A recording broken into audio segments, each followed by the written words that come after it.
เน่เริ่มจุดก็ได้เด้อเนี่ยโอ้ในดังไฟซะเด้อคักพี่น้องเอ้ยเน่อันนี้เอาไปปลูกกันสลีปลูกหยังก็ได้บ่เพราะอันนั้นปลูกผักกาดผักกาดเนี่ยผักกาดเด้อย่องเป็ดยังเป็ดเน่อันนั้นปลูกผักกาดคักเด้เนาะอันนี้ฟันไปนั่นแหละบุดดก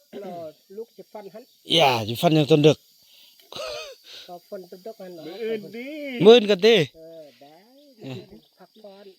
เนี่ยผักพรเนี่ยคนเสดผักพรหมดเข้านี่เราเอามาอีกซะมาลาบนี่แต่สิมีเงินตังเด้นี่พี่น้องแพมสวยงามมากเลยว้าวขอบใจFCผู้มีน้ำใจแบ่งปันเหมือนฟ้าบันดาลให้สร้างรายการนี้มาสวยเหลือคนทุกข์คนจนหรือคนด้อยกว่าด้วยแห่งศรัทธาบุญนำพาได้มาร่วมทาง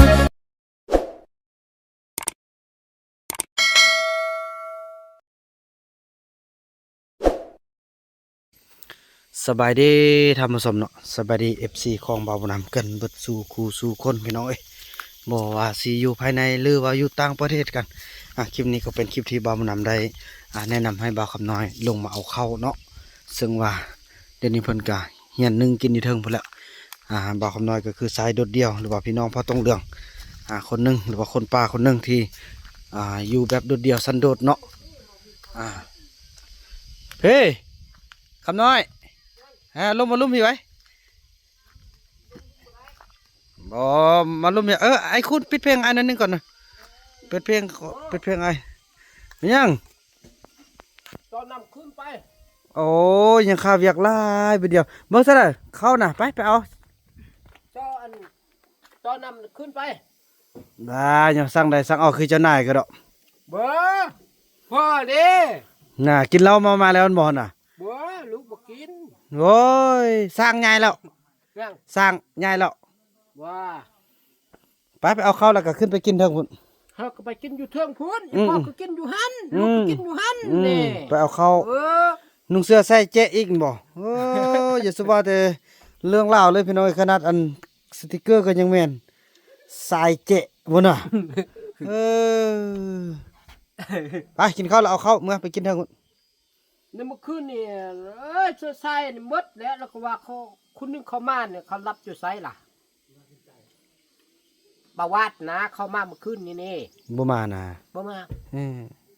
บ้านเฮานี้แล้วอยู่พุ่นมีอันนึงแล้วสนายอยู่เถิงน่ะบ่น่ะหากว่าเอาข้าวสั้นอยากได้ข้าวสั้นสิไปนึ่งกินอยู่เถิงนึ่งเองไปกินข้าวแล้วก็ขึ้นไปเบิ่งอาการบ่ปกติแล้วนี่นะเนาะไอซิแบงให้เด้อแล้วเปเอาเด้อคำได้เปเปขึ้นพูนไว้ขึ้นผู้ไว้โอ้อย่าขึ้นไว้ว่าสิขึ้นนำกันนี่บ่ไว้จอดก็หันบ่ย่างตัดหันแล้วก็ใส่เจ๊อีกเด้เสื้อเจ๊ก็บ่เจ๊ว่าบ่เจ๊เราบ่เจ๊บ่เสื้อนี่เขาเขียนว่านี่เห็นบ่นี่สายเจ๊ใส่จริงเจ๊ภาษาไทยเลยใส่เจ๊ไทยเนาะภาษาไทยหลายชีวิตยิ่งกว่าละครไอ้คำน้อยมื้อเช้านี่เอาเพิ่งออกไปแลกเหล้านำเข้าเนาะเพิ่งเลยไปแลกเขาแล้วแม่ให้ทับจ้อยมันแล้วน่ะมันหรอแม่เอาคนกินมัดผู้ใดกินเขาอยู่เทิงหุ่นผู้ใดอยู่เทิงอายกินแดกับอันนี้กินอันนี้กินอันนั้นกินเขากินแดจบวันนี้กินข้าวไปกินข้าวแล้วเอาข้าวแล้วก็ขึ้นไปจะไปส่งข้าวเน้นบอกส่วนเขากินเรา โอ้ยกินเหล้า บ่ได้กินหรอกพี่น้องเราว่าพี่บาเสร็จแล้ว เอาไปกินเหล้า พากันไปเอาพากันไปเอาเพิ่งเมื่อยบ่เมื่อยฮะก็มาพี่น้องห้าว่าไปกินเหล้าจะไปกินอยู่ไสเนาะไปกินข้าวแล้วไปเอาข้าวอาการมันอยู่ด้นบ่ได้เขาจะบอกเฮานะเนาะ ว้าวคนนี้ก็กินเหล้าคนนั้นก็กินเหล้าปอกสับหัวเจ็บ อืม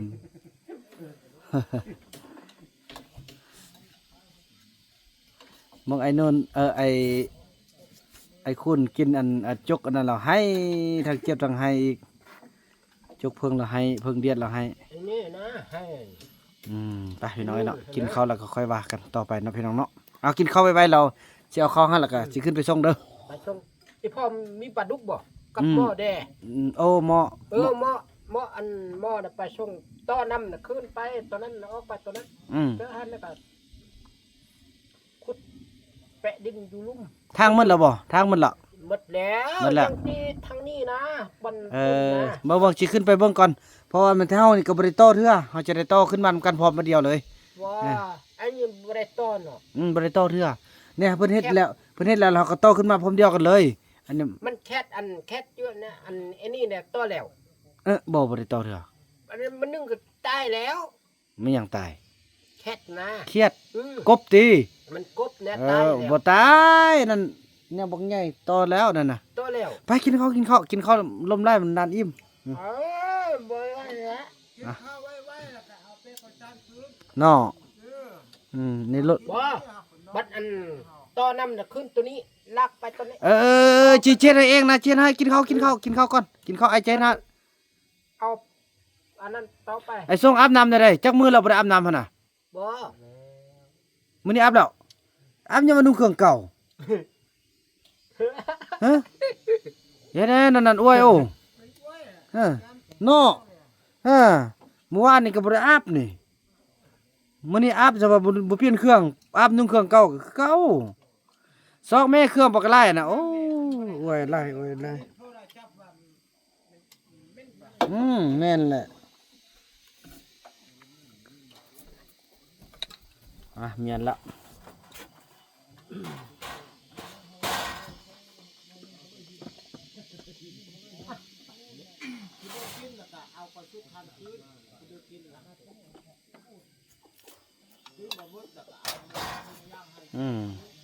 มาดูก่อนไอ้พ่อมื้ออื่นก่อนนะ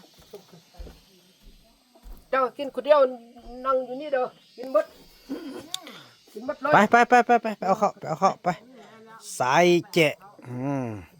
มันเพิ่งเนี่ยโอ้ย สบายบ่ สบายฮักบ่สบายดีหรอก เป็นจังไดมันบ่มีหยัง มันมีหยังครับ บ่มีข้าวกิน ยังบ่มีข้าวกินฮักกินได้มัน ไป เนี่ยฮาคือมาเนาะ น้องบ่เอาไปกินโอ้ฮู้จักฮักมาเด้พี่น้องไอ้แม่ขอบใจเพิ่นแม่ขอบใจเพิ่นแม่เสีย ขอบใจแม่ อย่าบ่ขอบใจซ้ำ ว่า นู่นติ๊กๆก็ได้นะ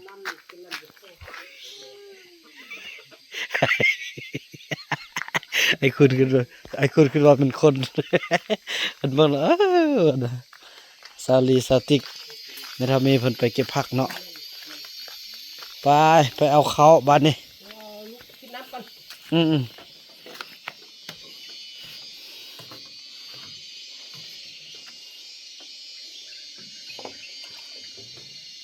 เฮ้ยมีทอแพทย์เฮาพาเบิ่งสิเอาหยังมาใส่ว่าให้เขาน่ะบ่เอาหยังใส่บ่ เอาพายางหั่นก็ได้แหละ ใส่พะยางเต็งบ่เอามาเต็งบ่ มี ซอกโอ้เบิ่งเขาสิเอาตัวใดซั่นน่ะเบิ่งไม่เท่านี่ เป่าก็ได้ ไม่เท่านี้มีบ่ มีเต็มอยู่หั่น ใส่เต็มอยู่หั่น อันนี้ ใส่ เต็มบ่อึดบ่ยาก โอ้นี่เขาใส่เครื่องโอ้นี่นะ ใช้เครื่องก็ยกนึงมา โอ้นี่เอาตัวนั้นน่ะ ไปเลย ฮะพอดีละ ไปกิน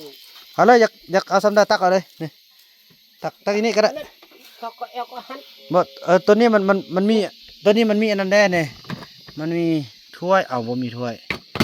ถ้วยไปใส่ไปตักเอาเจ้าถ้วยเด้ หั่นน่ะบ่ เอาถ้วยมาตักเข้าให้แม่หาลูกเดี๋ยวไว้ แม่ไปอันนี้แม่น่ะมาขึ้นมาตักช่วยเลยมันต้องพ่อแกมาน่ะปัดเลย เอาตักหาลูกเด้ตักเข้าเอาถ้วย ช่วยตักเข้าโยหันตีนี่ตัวไอ้ลูกนี่ เนี่ยตัวไอ้ลูก แม่ตักเอานี่เท่านี่โอ้ยตายแล้ว เอาแม่พ่อแม่ลูกพ่อลูก บ่บุก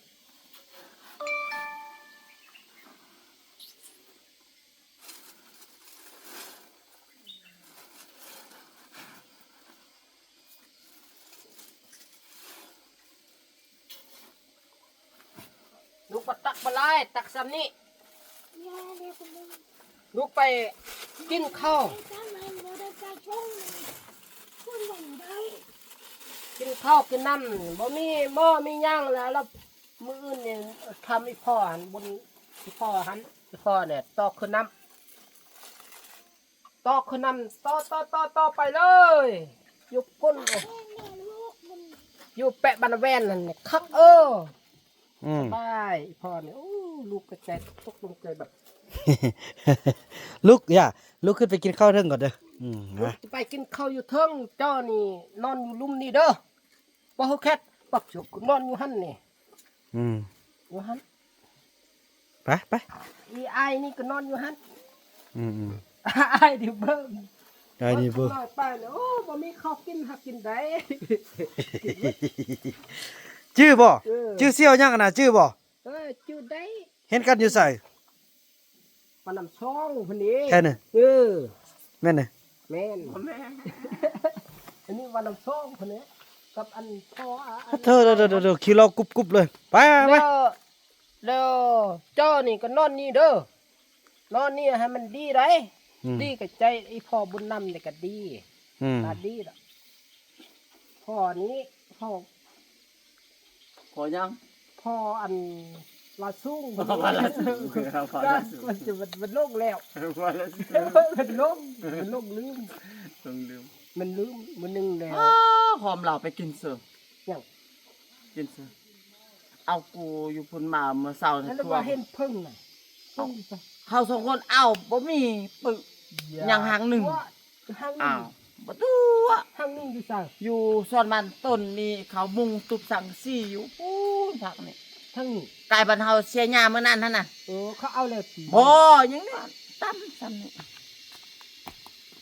แม่ซ้ำนี่แหละแม่ซ้ำนี่ ไปเอาเด้อ ยัง ไปเอาเด้อ ไปแม่ เขาบอกเห็นเด้ อันนี้จุบเข้าแล้วมันมีกอไม่บงอันนี้ หัวเนี่ย อ๋อประตู หัวเนี่ย เขาไปเอาหางหนึ่งบ่มีเลย บ่มี นำกับบ่มีขี้กับบ่มีนี่ทำบ่นำ หัวเนี่ย โอ้เพิ่นตัว หัวเนี่ย เข้าว่าแล้ว เข้ามาแล้วว่าไอ้นี่ก็ว่ามีเพิ่งวัดตุ้นในซ้ำ สามอัน ซ้ำ เอาซองอย่างอันหนึง ป้าเบิ่ง เอาหมด ไปขึ้นไปอ่อนไปแบกเครื่องบริจาคช่วยกันเลยเพราะว่าแน่เอาลงมาเดี๋ยวนี้เอาลงมาแล้วเน้นอันเป็นยังก็ส่งกันเด้อเดี๋ยวนี้อาบน้ำอาบแล้วนุ่งเครื่องตัวเก่า มันบ่ซัก แล้วมื้อวานนี่ เอาไป มัน บังคับบังเด้อเดี๋ยวยินดีครับเด้อบ่ไปเอากระแจไข่อันนั้นมื้อก่อนพี่น้องไอ้เนาะไปเอากระแจเรียบร้อยพี่น้องไปเอาอันไปเอาเครื่องบริจาคแล้วก็มีทางบางหินเพชรเคยโทษมีค่ากันนะเด้อพี่น้องเอ้ยบางหินเพชรนี่ทัวละพานี่สุดยอดไปเอ้ยแม่เอาน้ำมากินขอบใจแม่ได้เด้อ ขอบใจเด้อแม่มาแล้ว ขอบใจแม่เด้อ ลูก ใจเด้อ เออ ขับใจเลย เออ ใจดีปลาห้องแพงเดี๋ยว เฮ้ยเฮ้ยเห็นบอกกินเหล้าไล่เป็นอันนั้นแหละนั่นน่ะสงกรารไม่ยังส่งกันจิเมนสลิปกับโบแมน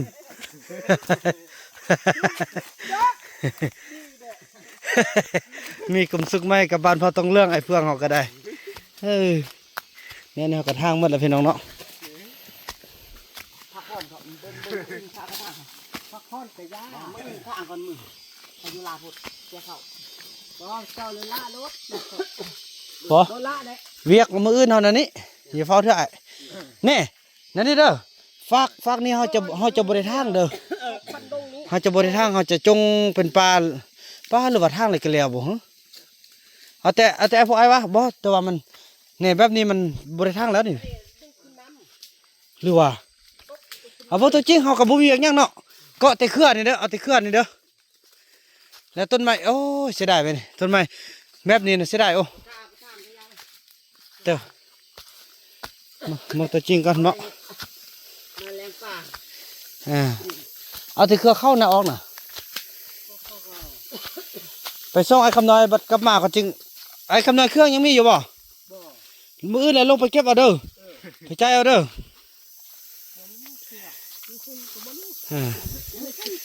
เบิ่ง ทางฮอดไส้แล้วไอ้คำน้อยนี่เด้อบ่ได้เฮ็ดเวียกติมาบัดกลับมาแล้วจะไปเอาเครื่องเนาะอ๋ออันนี้ก็บ่ได้เมียนเถอะแน่เวียกเฮาจะได้เมียนนี่เด้ เมียนอันนี้ก็ดี เป็นเราจะเอาจักอันสตินมาตัดนี่เราก็เมียนบอ พุ่น กกันเขามีเวียกเขาไปตัดเอาก็ได้ อืม เขาก็สั่ง จะเอาอันจักอันตัดอันสตินมาตัดแล้วก็กึ่งออกพอเฮาจะได้เป็นบอนจอดรถเด้นี่นะจอดรถเฮาเออ เขามีไปซื้อน้ำมัน อืมอืมไปไป ลุงให้ออกเบิ่งเอา เออมกแตงนะดีไปโอ้ไอ้คำน้อยนี่เอ้ามากระทางอีกก็มี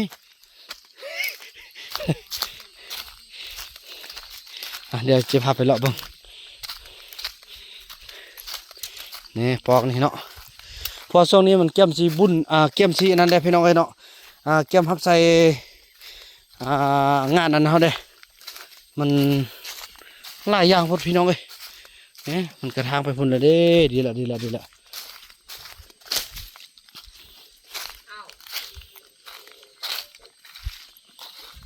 เอาปิดเพลงไหมปิดเพลงไหมปิดเพลงเนี่ยว่าสร้างมีเพลงอยู่นี่อันนี้กระทางไปเมื่อแล้วดิป้าดีแต่ทางนี้ก็ดีก็แป้นดีเนาะแม่นคักได้มันก็บ่มียุ่งแท้นะนี่ดังไฟไม้เฮาก็ลมฮอดเทิงนี้เนาะมันก็เป็นฟืนคำน้อยหมดนี่น่ะโอ้อันนั้นจุดได้แล้วเนาะเด้อคันแห้งแล้วจุดเด้อ มันฟันมันเช่านี้ เออ นั่นมันออกอันนั้นเขาบ่ได้ฟันเหือ เน่เริ่มจุดก็ได้เด้อเนี่ยโอ้นี่ดังไฟซะเด้อ นี่ คักพี่น้องเอ้ยเน่อันนี้เอาไปปลูกกันสลีปลูกหยังก็ได้ บ่เพราะอันนั้นปลูกผักกาด ประกาศเนี่ย ผักกาด เด้อ อันนี้ย่องเป็ด ยังเป็ดเน่ เป็ด เออ อันนั้นปลูกผักกาด คักเด้เนาะ อันนี้ย่อง แน่เครืออันนั้นบ่ตายถ้าไปตัดตึบเด้นี่เครืออันนั้นเด้อนี่ไปโลตัดตัวบ่ตายนะ บ่ลูกตัดหมดแล้ว แน่บ่ตายเด้อจิตัดซะก่อนนี่ เพราะอันนั้นกกไม้ให้ปนึงมาคำจุด จุดเด้อ จุดไม้แฟนออกไปหมดแล้วก็จุดเลย ที่แท้ก็บ่อยากให้จุดเนี่ยเขตนี้มันต้นไม้ยัง มันต้นไม้เยอะแล้วก็จุดเลยเพราะต้นไม้เยอะบ่ฮึจุดหรอก พี่น้องเนาะ บอกแล้วบ่ อืม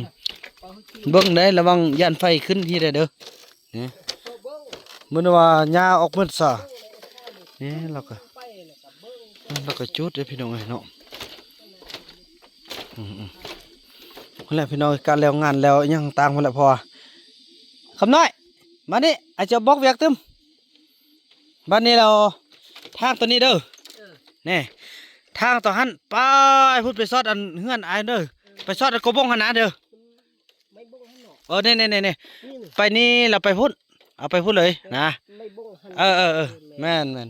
เอากันเด้อเนี่ยมันยังหม้ออยู่เด้อฟันไปนั่นแหละ บุดดกรอลูกจะฟันหัน อย่าอยู่ฟันอยู่ต้นดึก ก็ฟันบุดดกหัน อื่นดี มื้นกันติ ได้พักผ่อนเนี่ยพักผ่อนเนี่ยคนเสดอพักผ่อนหมด เอ้าข้าวนี่เราเอามาใส่มาลาบนี่โอ้ต้นเด้อตึมจังน้อยเราแล้วงานเราสิเฮ็ดอันห้องน้ำให้เด้อแน่อันนั้นไม่เป็นกวงๆแล้วเฮาเบิ่งเฮาบ่เฮ็ดห้องน้ำเด้อเฮ็ดห้องน้ำแล้วก็ต้อน้ำขึ้นมาเฮาเลี้ยงเป็ดแล้วปลูกผักกาดอยู่นี่คือน้องว่าแหละแม่นแหละแค่นี้มันเพียงนี่ต้นอันนี้ฟันออกเด้อเพราะมันต้นอันนั้นต้นนี้เอาแต่ต้นเดียวนี่ออกเด้อ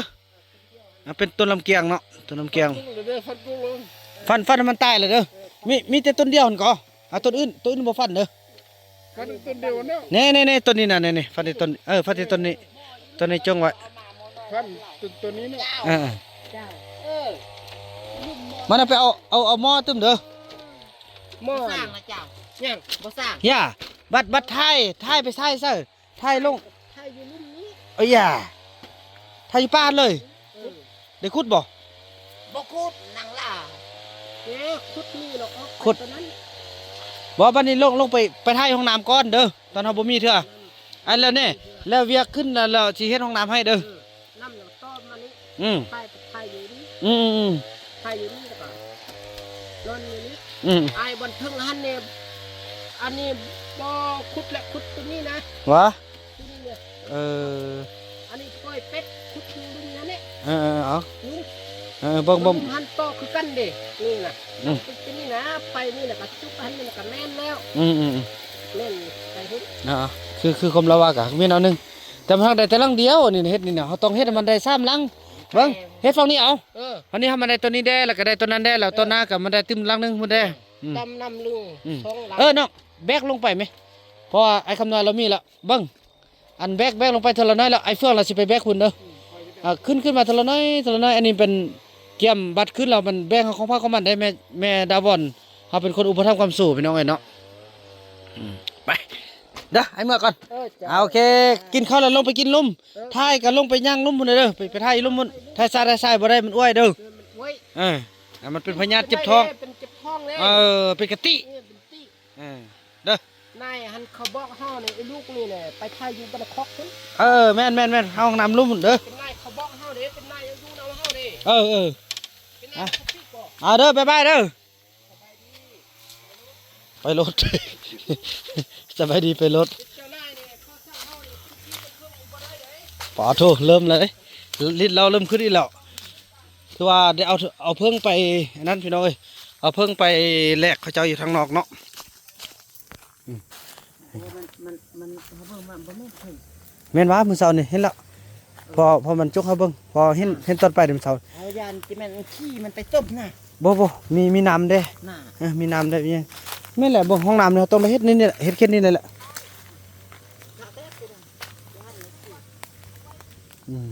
เขาขึ้นประมาณมื้อนึงก็ได้ เพราะว่าเพื่อค่อยกันนอนนี้เด้นอนนี้คำน้อยนอนนี้หรือว่าเจ็ดทางล่างหุ่นบ่เว้ยเพราะอันนี้เฮายังสิได้ดุดเป็นแถวต่อได้นี่น่ะแม่จันทลีให้ดุดตึมได้นี่น่ะ อันว่าจุดๆทางนี้น่ะเขาเฮ็ดทางนี้ แม่นแม่นแหละทางนี้เนาะถึกเนาะเพราะมันการน้ำก็ไหลลงไปลุ่มเลยเนาะแม่น ไม่ก็บ่ฮอดลูกเขา บ่มันก็ซึมซะแล้วแม่นแหละพี่น้องเอ้ยเนาะนี่นอนมันอันนี้ไปสิแม่นอันนั้นแหละพี่น้องเอ้ยเบิ่งนี่ไปเอาไปใครเอาเครื่องบริจาคก่อนเครื่อง ในพวกไหนมันมึนมันเดียวได้เขาตัดเขา บักซีหันก่อนซีอันนั้นพี่น้องเอ้ยเพราะจักรมันเป็นจักรรวมนี่เดี๋ยวซียืมเอาอันนั้นก่อนเอาเครื่องบริจาคให้อันทางเอาลงไปแจกกันพี่น้องเอ้ย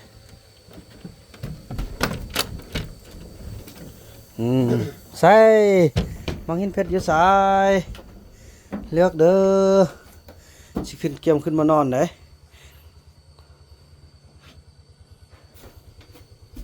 สิดังหินเอ่ยเอาไว้นี่ ค คือเอาลงแล้วนะไอ้เห็นน่ะมึงซอกคนทำนี้เด้อคือว่าเขาเอาลงแล้วนะไอ้เห็นเขารับอยู่ลุ่มแล้วนะมึงเนี่ยอันไอ้เฟิร์นนี่อันนี้แก๊สตัวนี้เอาไปเลยเด้ออันนี้มันแก๊สกองบริจาคเขานี่ก็บริไปซี่นูกินได้เลยอันนี้โล YouTube เอาลงไปกับขึ้นฮอตพี่น้องเลยขึ้นฮอตนี่โล YouTube 100,000 ซับ BN สาวลาวพี่น้องเห็นเนาะมาแกะเบิ่งหน่อยหนึงก่อนโดนละบ่ได้แกะเบิ่งขึ้นฮอตพี่น้องเอ้ยนะเบิ่งเด้อสิเบิ่งแบบจะๆกันเลยพี่น้องเอ้ยนี่ยามใดสิมีเงินตังเด้นี่พี่น้องแพมสวยงามมากเลยว้าวนี่ละพี่น้องเลยสิ่งที่มีค่าที่สุดเนาะสู้ไอ้เฟื่อนเท่านะทำมันได้โลล้านซับวะนี่โลทองเนาะงามๆเพราะพี่น้องดีใจเด้ที่ว่าได้ฮอตจุดนี้ขอบคุณ FC ทุกท่านเนาะที่เป็นกำลังใจจนได้อันนี้ที่ว่าอยู่แขวงสัญญาบุรีมันโลทมิตรเด้นี่นะโลทมิตรของแขวงสัญญาบุรีเด้อันนั้นมันอันนั้นมัน เราอยู่กับเฮ็ดหานนั่นบนห้วยบงบน อันนี้มันไหวเด้ยังกินได้กว่านี่นี่ไหว ไว้ เขากินตอนนั้นนะไปที่ว่าบ่มีเห็นบ่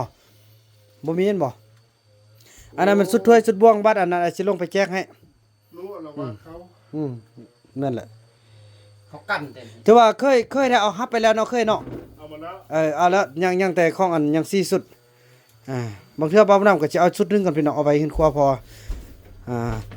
1 2 3 4 5เอ้าทั้งหมดมี6สุดเด้เนาะแม่นบ่เพราะเอาไปลุ่มมันสุดหนึงแล้วแม่นบ่ อันนี้นะ ฮะ เอาไปลุมซีแล้ว สิแล้ว เอาไปลุมซ่อง 2เนี่ยเอ้าแสดงว่าหลายเด้นะไอ้คือว่ามัน5บ่แม่นเนาะ1 2 3 4 5 6 7เป็น7เนาะอยู่บนซองเลยเนาะ เสื้อเนาะ อันนี้ก็เป็นเครื่องบริจาคหมดเด้บ่เอาลงทีละอันก่อนได้บ่เอาตัวนั้นให้มันหมดก่อนอันนี้เอาไว้ก่อนอันนี้มันเสื้องามได้ เสื้อกันหนาว แม่นละยำหนาวอันนี้น่ะไปเอาเสื้อกันหนาวแม่นเอาไปนุ่งยำหนาวยำฮ้อนก็บ่ได้ดอกเอาไปแจกบัตรยำหนาวเพราะตัวนั้นก็